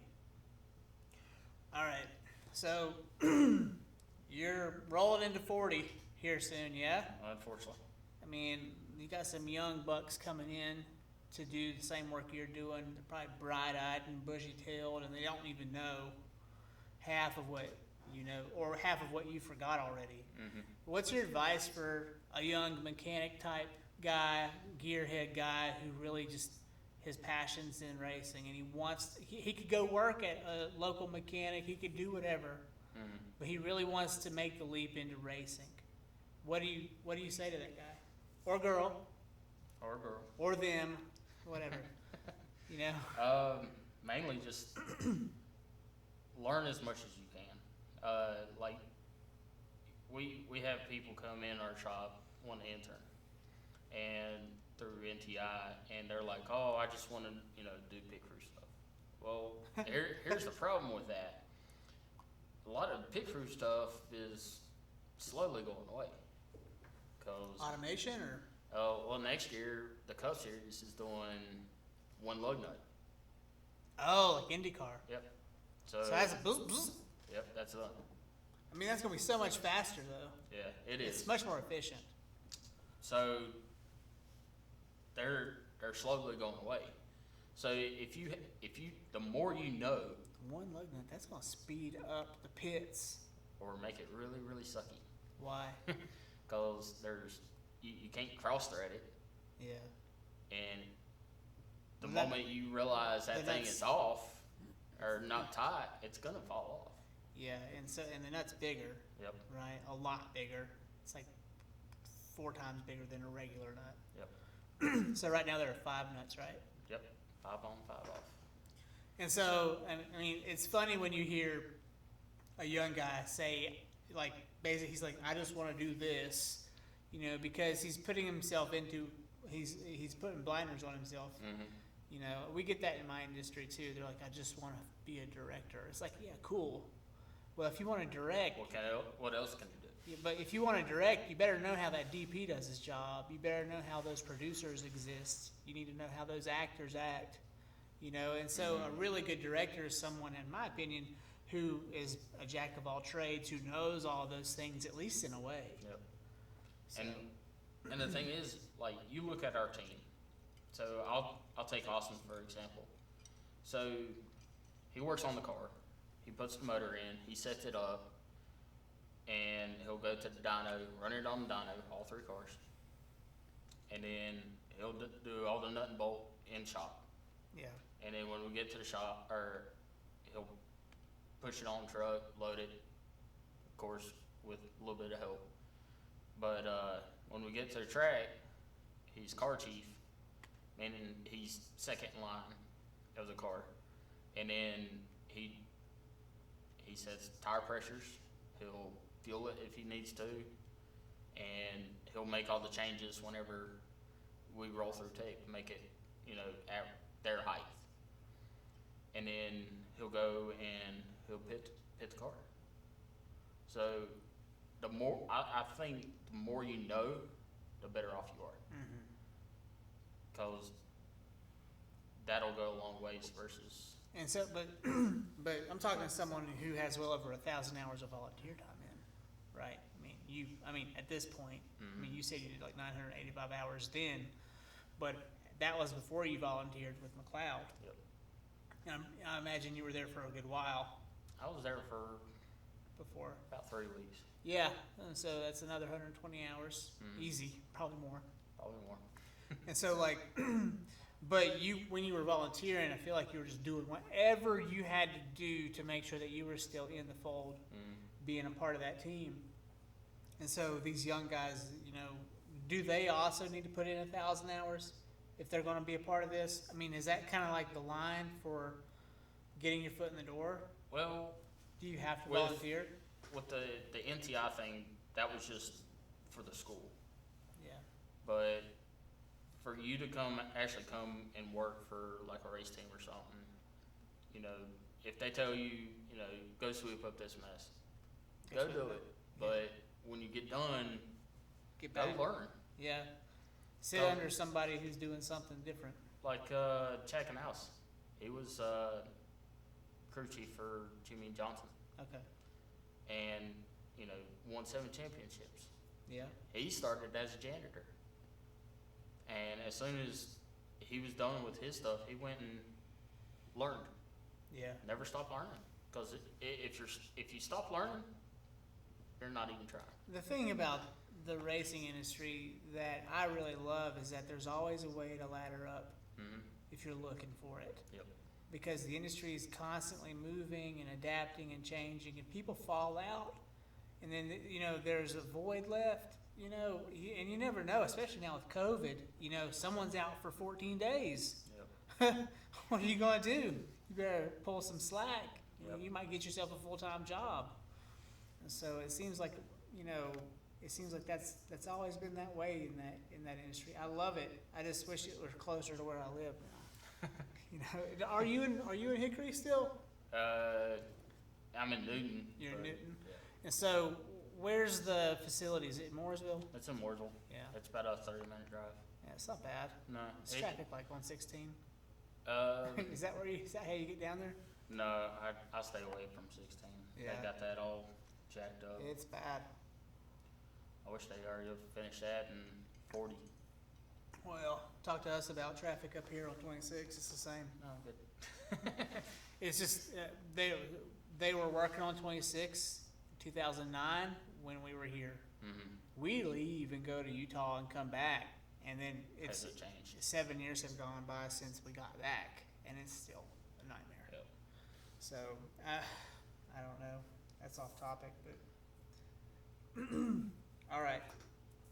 If you could go back in time and talk to yourself, I don't know, 14, 16, whatever year was roughest for you in your youth, and give yourself advice, what would you say to yourself? I don't think I would. The only reason being is because everything I've been through was a lesson. So you just watch yourself. I Then. just watch. You're like, oh, that was a good one. Or, God, I was really stupid. Yeah. There would have been a lot of times of that, but I mean, I'm happy where I'm at, and everything I've been through was something I had to take in my life just to learn. Yeah. So I don't think I would ever tell myself, hey, do this different, or hey, keep an eye out for this. Yeah. You wouldn't have avoided that woman. Nothing Yeah. like. Maybe. Yeah. Maybe a few, Maybe a few. but I think with the way I am now, I don't think I would change anything. Yeah. Yeah. All right. So, your father's passed, your mom's still around. Mm. You're a single man. Do you have hopes to have a family one day, or Yeah. yeah? You're not just gonna go force it, though. No. Yeah. Definitely not. What are your hopes and dreams for yourself and even your family that exists now or may exist one day? I would like to, have a good relationship to where if I am out, they'll keep up with me, or vice versa. I'm always the type, I always want to support what their hopes and dreams are, as long as they do the same for me. Yeah. So, like, if I had a child or something, if they wanted to get in racing, Yeah. I'd point them in the right direction. Yeah. So, Even build their car for them, huh? yeah, we can do that too. Yeah. Or just buy one and build it up. Bring home one of those NASCAR chassis used. Yeah. A few that we've actually destroyed in a couple of years. Yeah, that'd be funny. I'll look right here. So, tell me a bit more about your childhood. Like, go back. Tell me some stories. Tell me something that. Oh God, I think Kelly Brown could cover most of this. Oh, really? I grew up with Kelly. She's funny, man. Yeah. She's funny. She's got She her could be a own comedian. little TikTok ordeal. Mm-hmm. I grew up with her, Dusty, Ward. Yeah. So I mean, we all had our little clique. How'd you take that when Ward passed? Oh, that was hard, Yeah. because he was right before him and Kelly split up. We were real close, Yeah. and He was a real stud at the end there. yeah, He was a strong looking guy. yep. Looked like something out of Top Gun. But we'd always play basketball or baseball, or not baseball, but football. And right before we all, got cars and stuff, Yeah. Carl Dunce moved into our neighborhood, Oh, yeah. and that He kid was in Deerfield for a while. Yep, Yeah. What neighborhood did you grow up in? Jamestown. You're in Jamestown. Okay. Yeah. You're down there near Dominic. Yep. Yeah. So we'd play football, and I always remember every time Carl would hit the ball, here comes Kelly, and she would kick Carl in the balls just to get the ball, whether football or basketball. She's the one to kick him in the nuts. I Yeah. guess. So That's I mean, funny. we've had a lot of good times, and I kind of wish we could go back and I'd enjoy it again. Now, you didn't go military. I did go military. You did? I went Navy You went Navy. How long were you in? a year and a half. Yeah. And so, tell me about that experience. What was that? 2003 to 5.5. Yep. Yeah. It was different. Yeah. Not used to getting yelled at every day, Yeah. but whatever. And so it didn't last long for you. Mm. But this was during the Iraq War, right? Yep. Was this the Gulf War? Was that what that was? No, this was It post. would be Iraq. It was Iraq. 'Cause This, yeah. right after 9/11. Were you stationed or? I was stationed in Norfolk. I was on USS Enterprise. Oh, that's cool. Yep. Yeah. Biggest ship. Yeah, that's cool. Got to be on the Enterprise for a while. Did you? I mean, like, how did that go? Like, you're in for a year and a half. You just decided, all right, I'm done. Yeah, Or- at that time they actually had an option to where you can do X amount of years, or you can do your 4 years. Yeah. And it wasn't for me. Yeah. I've wanted to be around cars and racing and Not boats. Yep. Yeah. I feel you. Well, we've got to the end of our question sheet, but I'm gonna ask you if you have any final thoughts. But then I'm gonna riff with you for a little bit. I have a question. Oh, hold on. Oh. There you go. Charmaine's good. Look, she's in here I got because a she's stupid question. You're gonna hate this. she's Oh, God. she's You're came gonna, to the you're gonna crop. hate. It's about autocross. You're gonna. I don't know anything about autocross. You don't know anything about autocross? Nope. Oh, He'll- dude, I was he'll- gonna ask you 8 bar 500 questions. He'll know more than you think. There's a kerfuffle within. I guess I'm not my partner drives an 8 bar 500. He wants to get into autocross, and I guess there's this huge debate on whether or not the 8 bar 500, the Fiat 8 bar, Mm-hmm. would be sustainable in autocross because of the tipping factor. It's loaded, right? Isn't that the small It's tiny. bug-looking thing? I saw it one today while riding my bike. Little 8 bar. Yeah, it was a really pretty color. It's a really pretty color. I don't think you're worried about the color when you're in behind the wheel. It was tangerine. Yeah, I was gonna ask about that, but if you don't know anything about autocross, then He'll give him a Well- minute. He can touch on it. versus like having a Miata, you know. Honestly, I'd go with the Miata. Yeah. The only everyone would reason go with being Miata. they're so agile Mhm. and they catch corners a lot easier, and you can actually hold the gas, and And it's they're real drive. They're so light. Yeah, the The 8 bar air this berth is front. yeah, it's front wheel drive, Yeah. and I mean it's a zippy little thing, but it is kind of like I mean, it's kind of like built. I mean, he can go for out there. for lack of better words, it's kind of built like a Jeep. You know what I mean? Like that bitch. Yeah. You know? And I think that's what people are concerned about, like hitting a corner and just being like. It's kind of like a Mini Cooper then, huh? I mean, Well, the Mini Don't Coopers. you ever say that. Ever. you see them tipping when they're riding Yeah. at Road Atlanta. But the thing is, like the whole aspects of the front wheel drive and rear wheel drive, you can't drive your car harder into a corner as you could with a rear wheel drive. Yeah. Because the front's doing all that. It's driving and steering. Steering. Yeah. So you would have a huge understeer. Yeah. It's the same with the Jetta, Mm-hmm. right? Yep. I mean, I've driven Jettas my whole life, and there's once you get it starts chopping. The Yeah. moment you get into a tight corner and you're trying to push the accelerator, Mm-hmm. and so I mean, The all he can Cobalt do is go does out as there and put it in his time, see what happens. But That's what he's gonna do. But Honestly, I I was like, I wonder if he knows anything about them flipping over, because I think that's like a debate online too, of like, will they tip? You know. I Yeah. can see them tipping. Like if it's a high speed autocross, Uh huh. I can see it tipping. Yeah. Because if you, I'd see it more going straight. But if you hit a curb or something, you're pretty much done. It's a wrap. Yeah. I mean, those guys out at the time attack, especially the GTR team I worked with, at the end there, they were all like specking out these Miatas, and they were buying old shithole Miatas, and they were like lowering them even more and like putting weights in them and making them heavier, but then in spaces, and they were tricking out the Miatas. And that guy, say what you want about him, but you know, I mean, he was smart to get the GTR into the time attack because they were the fastest Nissan GTR in North America. Yeah, it's a Nissan GTR. You know, and then also to go Miata, he knew what he was doing. You know, he wasn't a dummy. And so by the time it was over, they had done a bunch of work with the Miatas, and you know, they eventually abandoned that project and went on to something else. But I mean, they never chose to go with an Abarth or with a Volkswagen. You know, it was Yeah. always rear-wheel drive. Everything he did was rear-wheel drive.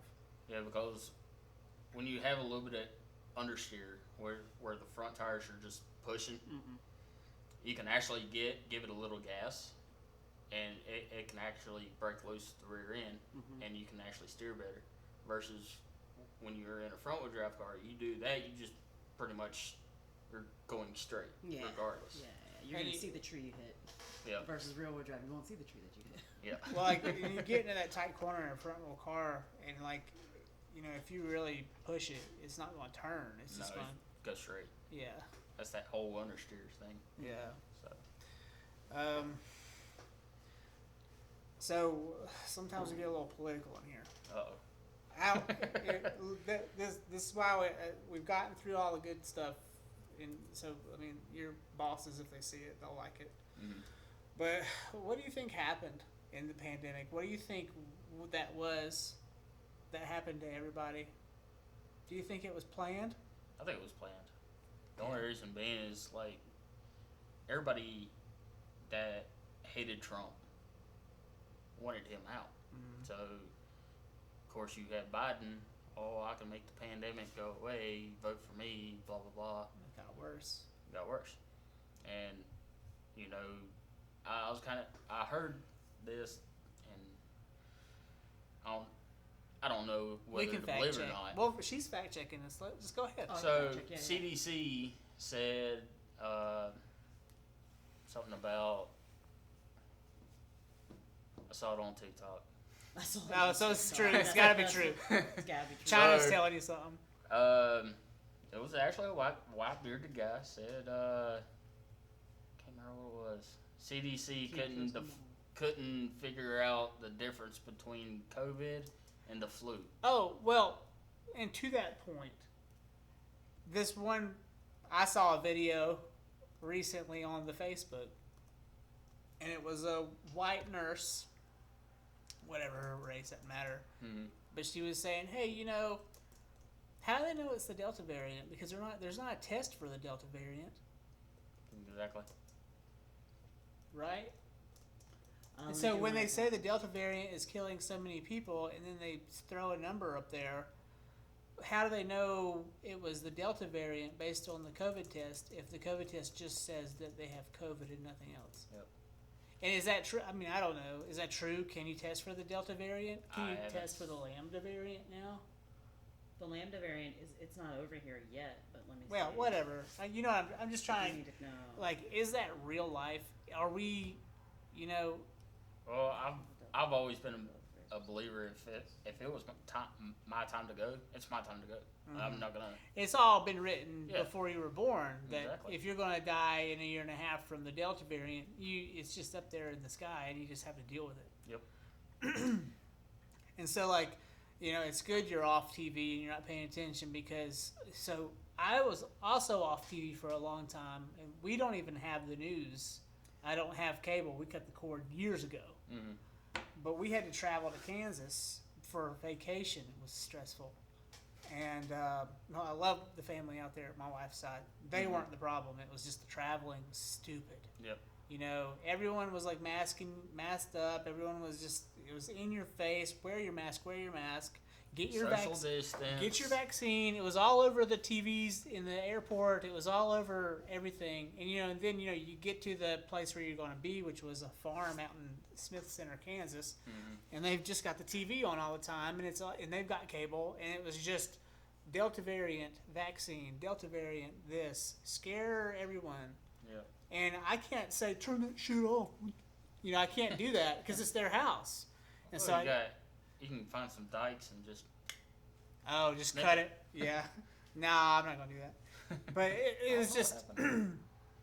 It really put a lot of stress and anxiety on me, to where I didn't feel like I got any relaxation on my vacation. Mm-hmm. And it almost wasn't worth it because of all the constant barrage of media telling me to do something with my body, and I mean, I'll be completely honest, like, the media didn't break me down to get I've gotten one shot. My wife did. She broke me down with resentment and facts. Or should I say facts and resentment, and she's a pharmacist. She's got 2 doctorates. Mm-hmm. And she's super smart, and she's just explaining all the things, and I can argue all day, trust me. Be like arguing to a wall. Yeah, but at the end of it, she kind of put my mind at ease about it, and I feel like maybe this whole vaccine thing is a benign issue.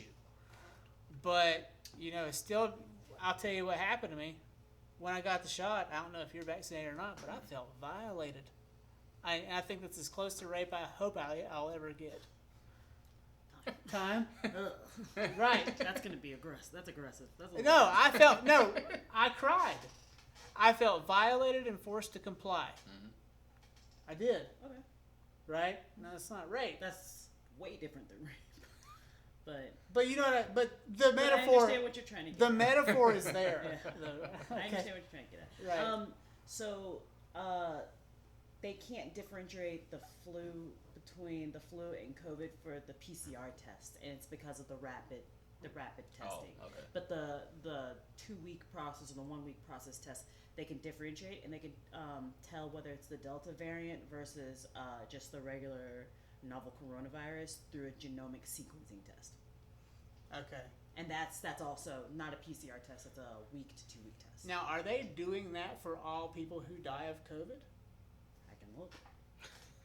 She said, "Hold my beer." What's that? She said, "Hold my beer." Yeah. Watch this. Well, but that's the thing. Is like, are they like if you die of COVID, are they put them through that test and see if they got the Delta?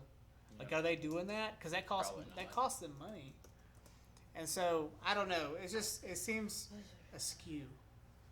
And I feel like, I'm just going to go out on a limb and say that they're probably not testing people unless they were hospitalized for COVID. Yeah. And then they'll do a test to see what they died of, maybe.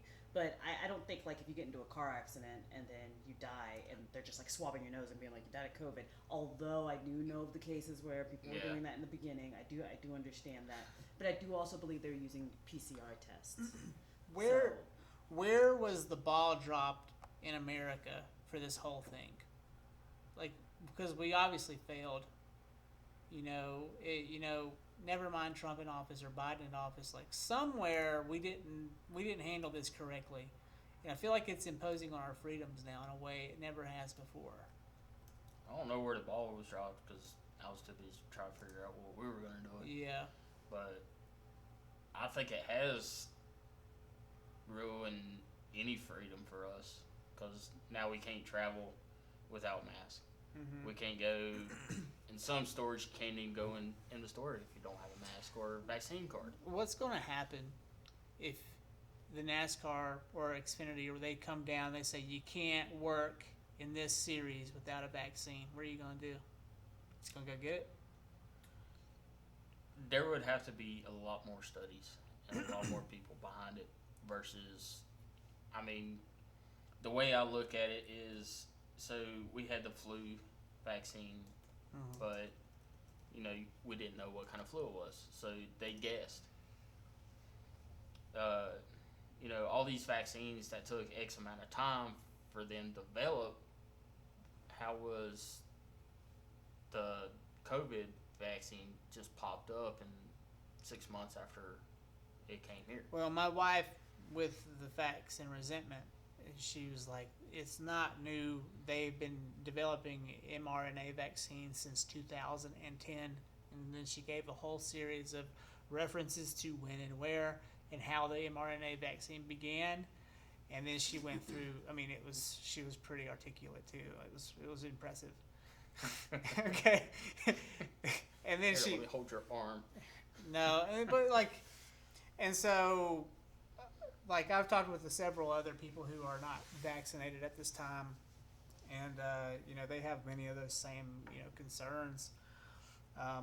But for me, it's like you're either going to get it or you're not, and you're going to face the consequences of whatever, choosing to or not to. And if it affects you traveling, it affects you traveling. What I've come to understand is the vaccine may actually be a benign issue. Maybe. Now, I don't know. My DNA could break down and I could melt into my shoes tomorrow. Mm-hmm. But at this point, I got the first one. I felt like shit for 4 days. It was a lot longer than I expected off the first shot, by the way. Yeah. My uncle got his second shot last week, and he was having some hallucinations, but after a day, he came out of it, and he's fine. It puts you in a high fever. Well, a lot of people that I actually know that actually took it, like my grandparents. Yeah. And It makes sense for them to take it. my grandmother didn't want to take it. Mhm. My grandfather enforced it. Okay. But He had a sense about it. there's some people that I know they're more tired now. I'm tired. They're so fatigued. Well, actually, the past, I don't know. So I go through, if I eat my carbs, I'm Mhm. all right. But you can't eat carbs all the time because you get fat. Yep. Right? And so, And tired.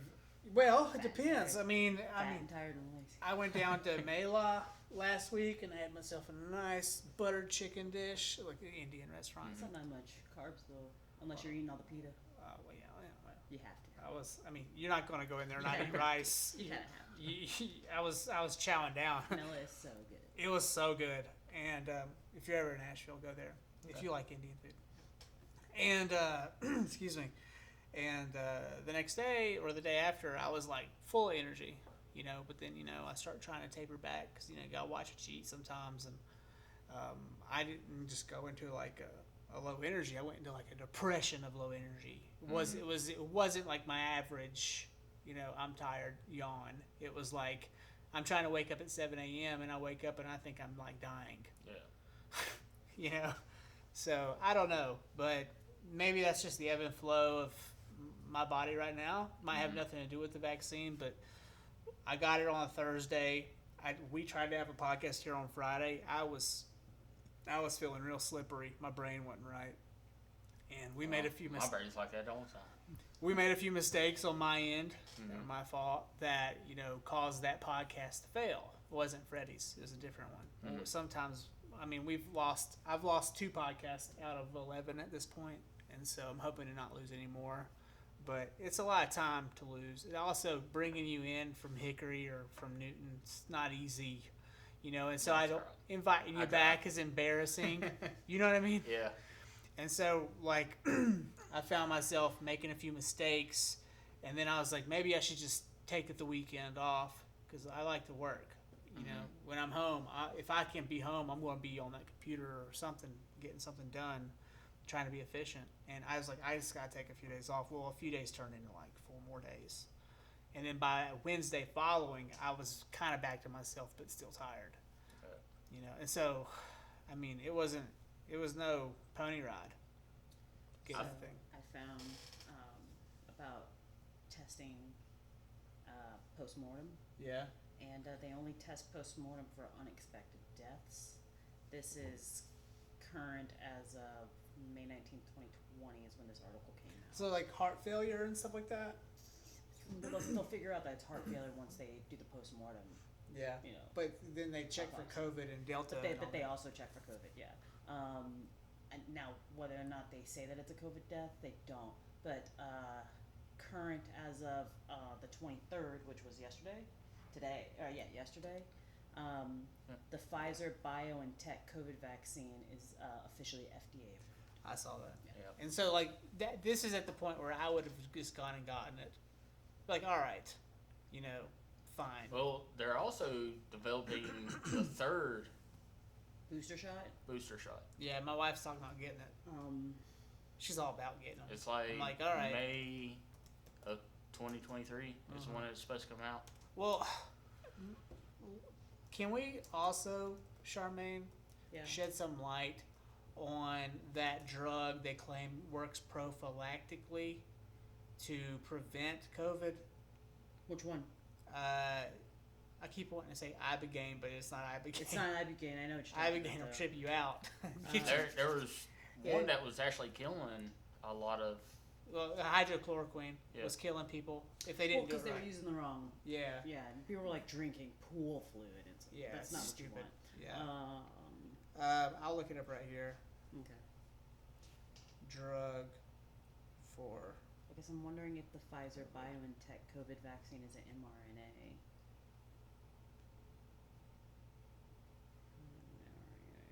Oh yeah, they're calling it ivermectin. Ivermectin, that's what it is. Yeah, and so my sister also breaks me down with facts and resentment.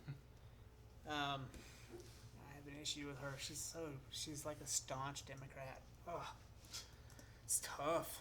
Poor girl. I love you, but yeah. If you're hard one way or the other. It's just I don't know how you can be such a You have such to be, a you have left. to be very open, dude. You can't be one way or the Right other. now- you can't take. It's not a team sport. Right now, we It's shouldn't like be on your life teams. in your country. You know, and I made a statement to her, and I was like, honestly, I didn't vote for Donald Trump. I didn't vote for Biden either. I voted Libertarian, but I've come to the conclusion that Trump was framed during the attack on the Capitol building or whatever. Mm-hmm. And they made it look like he was in charge of that. They did a good job making him look like it too. And for him to be such a winner, I don't know how he fell for it. Because he calls himself a winner all the time. Oh, he fucked up. He got beat. They beat him at his own game somehow. And he lost that election. And, I don't think it was played fair. But I don't think he was playing fair either. Or at least I don't think he, if he had the chance to get a leg up, he would have, And I was like, there was a story that came out on a reputable source. It was like an NPR thing, and they were saying that the guy who was in charge of security at the Capitol building that day called 4 times for more security, and he was blocked all 4 times. But by who? And evidence is leading to Nancy Pelosi's office that she blocked it. And then you saw those videos of the police letting them through the gates. Yeah. Weird. Now, that could have been Donald Trump's gang letting them in. It sure did look like it. Mm-hmm. But what if it was actually they wanted to stage that? and not ironically, but what's the right word? I can't think of it. But so just luckily for Nancy Pelosi, they all got wind of it soon or early enough to be gone conveniently by the time they got there. Yeah.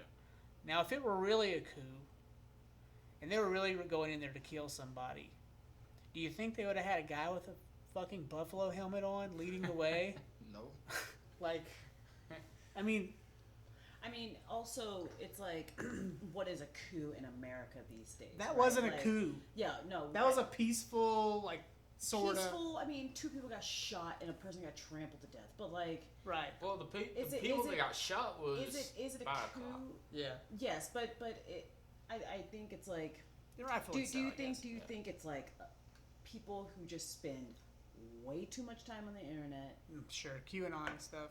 QAnon, conspiracy theories, and they got so riled Did up you get wrapped up in that, any? Yeah. that they actually took action in the real world and they suffered dire consequences. None of them went there with guns and stuff, you know? Look at most of them. They're all fat, overweight, TikToking the whole time. Yeah. They're walking with their phones in their hand and stuff. Do you really think that they were going to actually do something, or was it the guy get off my lawn when he lives in an apartment complex type of a deal? You know. Well, but see, if we can look back into the annals of history here for a minute, all right, annals. Yeah. So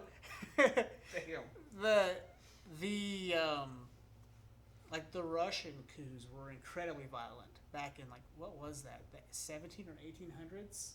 They beheaded the royals. Well, that's what I mean.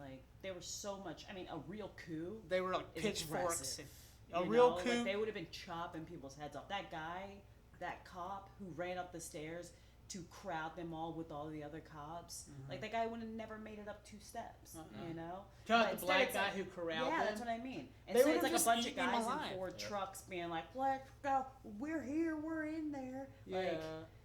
It was a bunch of people who took the internet into real life. Well, and now they're all suffering consequences because they're all facing felony charges. Right? Well, they're being locked up forever, and they literally got inside, do that. and they didn't have a plan. Yeah, don't do that. They got inside and they took pictures, and then they didn't have a plan, and that was oh, we're here, all right. Well, I guess we're done protesting now. I'm ready to go home. Oh wait, I'm being arrested. Let's take pictures. Yeah, stupid. Doesn't make any sense. No. And so they just weren't planning ahead. And my thing is, if that were really a coup, like a coup, Nancy Pelosi be dead, and Yep. so would all the other Democrats. Or Yep. maybe a few Republicans because they're just in the way. Like they probably would have taken everybody out. You know. Too bad Cooper wasn't over. Well, old Roy, he's a tryhard. So Yeah, he's something. yeah. Do you have any final thoughts for, what we've shared here today? Is there anything else that you would like to say Not really. as a man? I'm a man, hear me roar. Yeah. No, I think I'm good. Charmaine, do you have anything else? Good to go. You good? Go Miatas. Build Miatas. I want to make sure I didn't miss anything. Sorry, y'all. You're fine. My phone just went crazy. Everything just started going off at the same time. I was on a text message and things started going wild. All right, man. Well, that's it. Geoff, thank you for coming on the show, Thank man. you for the invite. Yeah, anytime. We'll have you back, man. Oh yeah. Get yourself through another season and a half. We'll come talk to you again, maybe in the spring. Is there any parting wisdom that you have? Is there anything that you'd like us to know that might help everybody out? As far as what? I don't know. Mine was pretty well blank when we started talking about conspiracy. Mm-hmm. Sorry, man. We're just trying to get to the bottom of it. Yeah. We're going to get to the bottom of it. We don't know.